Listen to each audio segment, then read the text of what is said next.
Mutual funds के पास 3 लाख करोड़ का cash. बाजार में आएगी जबरदस्त तेजी। म्यूचुअल फंड्स के पास करीब 3 लाख करोड़ रुपए का कैश जमा है। विशेषज्ञों का कहना है कि जब ये पैसा शेयर बाजार में लगेगा तो बाजार में बड़ी तेजी देखने को मिल सकती है। अक्टूबर 2024 तक म्यूचुअल फंड्स की कुल संपत्ति 30 लाख करोड़ रुपए के आसपास थी, जिसमें से 4.91% कैश था। यह रकम भविष्य में बाजार को नई ऊंचाइयों पर ले जा सकती है। भारतीय एयरटेल के शेयर 3% गिरे। 8,500 करोड़ की ब्लॉक डील ने मचाई हलचल। 16 मई 2025 को भारतीय एयरटेल के शेयरों में 3% की गिरावट आई, जब सिंगटेल की कंपनी पास्टल लिमिटेड ने 8,500 करोड़ रुपए की ब्लॉक डील में 4 करोड़ 76 लाख शेयर बेचे। इस डील का फ्लोर प्राइस 1,800 रुपये प्रति शेयर था, जो गुरुवार के बंद भाव से 3.6% कम था। सिंगटेल की हिस्सेदारी अब 29.5% से घटकर 28.3% हो गई है। अदानी ग्रुप के शेयरों में म्यूचुअल फंड्स की भारी भारी बिकवाली 1,660 करोड़ की हिस्सेदारी बेची। म्यूचुअल फंड्स ने अप्रैल 2025 में अदानी ग्रुप की 8 में से 7 कंपनियों में अपनी हिस्सेदारी कम की। इन फंड्स ने 85 लाख से ज्यादा शेयर बेचे, जिनकी कीमत 1,660 करोड़ रुपए से अधिक है। सबसे ज्यादा बिकवाली Adani enterprises 75%, Adani green energy 16% और अदानी एनर्जी सॉल्यूशंस 11.9% में हुई। केवल अदानी टोटल गैस में हिस्सेदारी बढ़ी। जेएसडब्ल्यू इंफ्रा के शेयर 3% लुढ़ गए। सज्जन जिंदल ट्रस्ट ने 1,200 करोड़ की हिस्सेदारी बेची।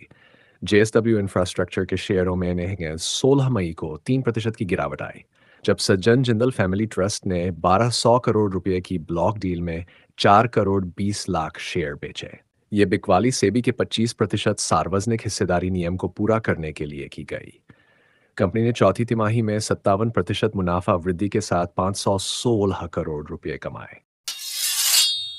तुर्की की सिलेबी कंपनी को भारत का झटका, शेयर 10% टूटे। सुरक्षा मंजूरी रद्द।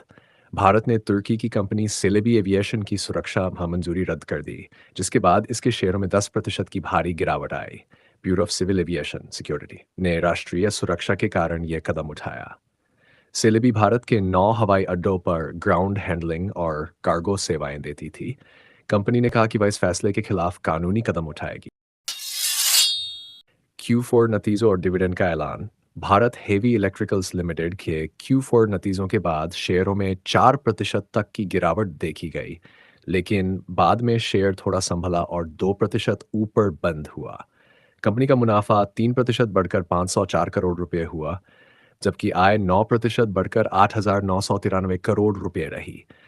बीजेएल ने 50 पैसे प्रति शेयर के डिविडेंड का भी ऐलान किया, जो शेयरधारकों को सालाना बैठक के बाद मिलेगा। वोडाफोन आइडिया का बड़ा झटका। 10 महीने में दिवालिया होने का खतरा, 59 लाख छोटे निवेशक परेशान। वोडाफोन आइडिया ने चेतावनी दी है कि अगर सरकार से मदद नहीं मिली तो कंपनी 10 महीने में दिवालिया हो सकती है। कंपनी ने कहा कि बिना सरकारी सहायता के 2026 के बाद काम करना मुश्किल होगा।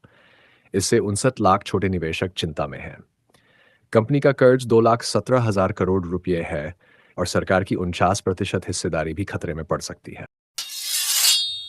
भारत अमेरिका फ्लाइट टिकट 30 से 40% सस्ते। ट्रंप के फैसले से अमेरिकन ड्रीम पर असर। भारत से अमेरिका जाने वाली फ्लाइट्स के टिकट 30 से 40% तक सस्ते हो गए हैं।